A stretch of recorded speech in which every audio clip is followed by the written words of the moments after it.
السلام عليكم، لاباس عليكم بخير مزيانين. نتمنى نلقاكم هذا الفيديو في احسن الاحوال. اليوم نحضر معكم شويه دجاج مبخر يعني مفور. عندي واحد الدجاجه هنايا كتوزن كيلو ونص. عندي الخضره، كنحتاج الخضره خيزو، بطاطا، القرعه هي الكوسه، الخيزو هو الجزر، اللفت راه كيقولوا اللفت، البطاطس والقرع، الكوسه يعني. المهم هادو هما المقادير اللي عندنا. والدجاجه انا عندي كل واحد على حسب المقدار ديالو. انا عندي هذه فيها كيلو ونص. عندي هنايا في التوابل عندي الشطه اللي هي الهريسه، عندي واحد نص حامضه غير اللوب ديالها مصيره يعني مرقده، عندي واحد معلقه كبيره ديال الكركم اللي هو العرق، وعندي معلقه صغيره ديال الفلفل الاسود اللي هو البزار، ومعلقه يعني متوسطه ديال العرق ديال الزنجبيل اللي هو الكعبه، وعندي الملحه، عندي واحد جوج فصوص ديال الثومه محكوكين، وعندي هنا بصله مشلضه، وعندي واحد شويه الزيتون مقطع هنايا، وعندي القزبر والمعدنوس. انا كنغسلهم وكنديرهم هنا في بواطه باش كنخشيهم في الثلاجه بلا ما كنقرطهم رقاقين وكنخشيهم. ناخذ واحد جوج معالق ديال القزبر والمعدنوس، حتى انا عندي مخلطه البنات على هذا الشكل هذا.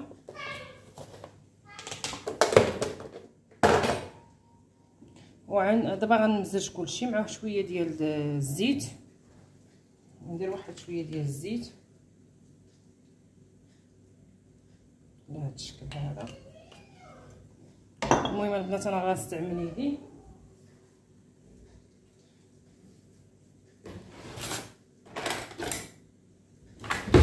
ناخذ واحد الموس، يعني انا غنجمع كلشي ما عدا الزيتون اللي غادي نخليه هو حتى الاخر.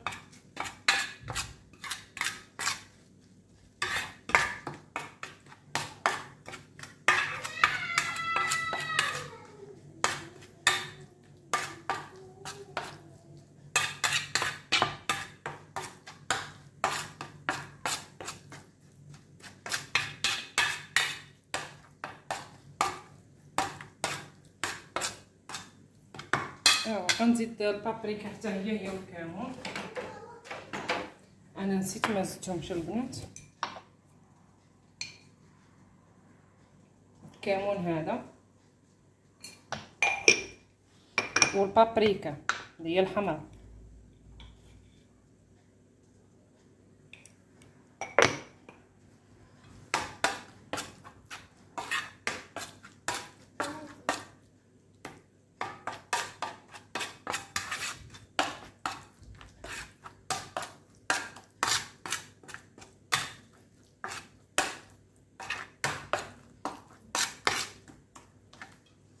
دابا غادي ناخذ الدجاجه ديالي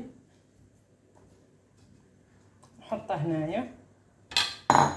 غادي البنات نتقبلها الزدر هكا باش ندخلوا فيها التشرموله. المهم نتمنى كتشوفوا. لازم نشوف الاضاءه بهذا الشكل هذا.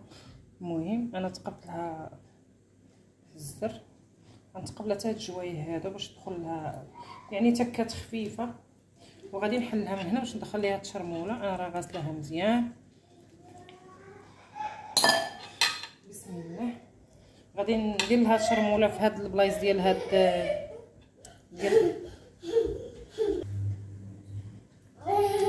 ندخلوا لها كاع الجوانب ندخلوا لهم فيه الشرموله.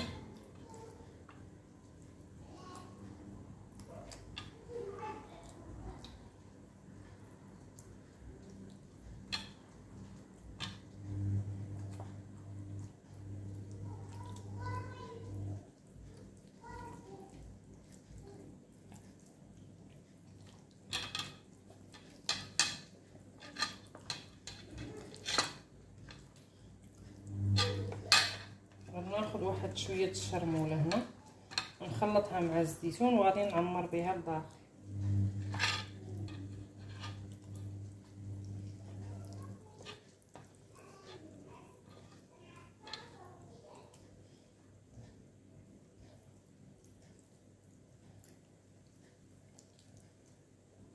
المهم غادي نسد الدجاجه بهذه الطريقه هذه.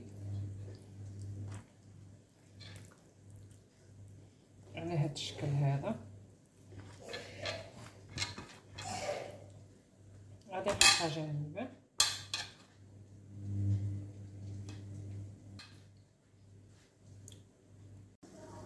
انا حطيت الدجاج على الظهر هذه. الماء هنا راه كيفور، وهذا الكسكاس راه بات ديال البخار نتوما كتشوفوا، حطيت على الزدر ديالها.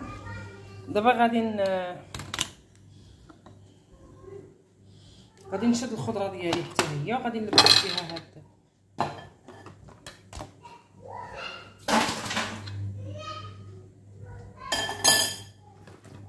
الشرموله هذه كامله، ندوز فيها هاد الخضره هذه.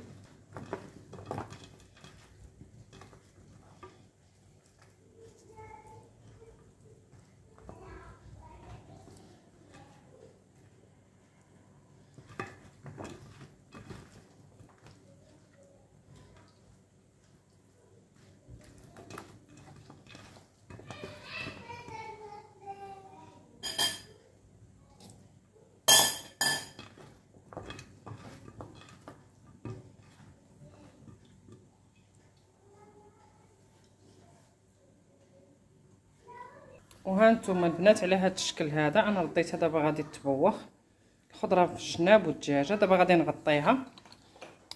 على ما نغطيها انا درت لها البلاستيكه من تحت. دابا نغطيها ونخليها طيب حتى طيب وانا معكم. ومن بعد ما تحمرت لينا الدجاجه، حنا حمرناها في الفران. دابا غادي نحطها وندير لكم تقديم.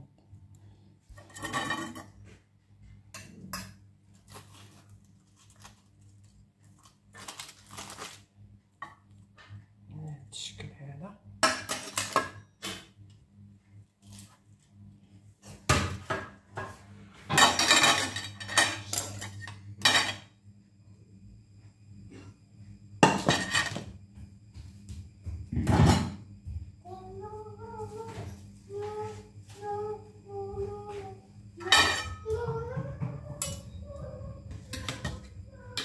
نحطوا الخضيره ديالنا بهذا الشكل.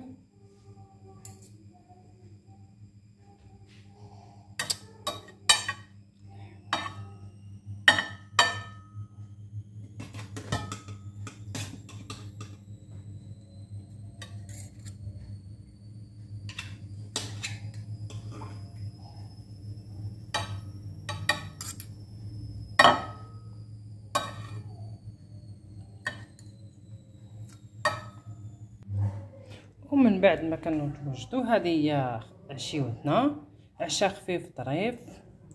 وهذا الخبيز غير ديال الحانوت ماشي ديال الدار البنات. وعلى هذا الشكل هذا كيجي العشاء ديالنا. نتمنى ينال الاعجاب ديالكم وشكرا.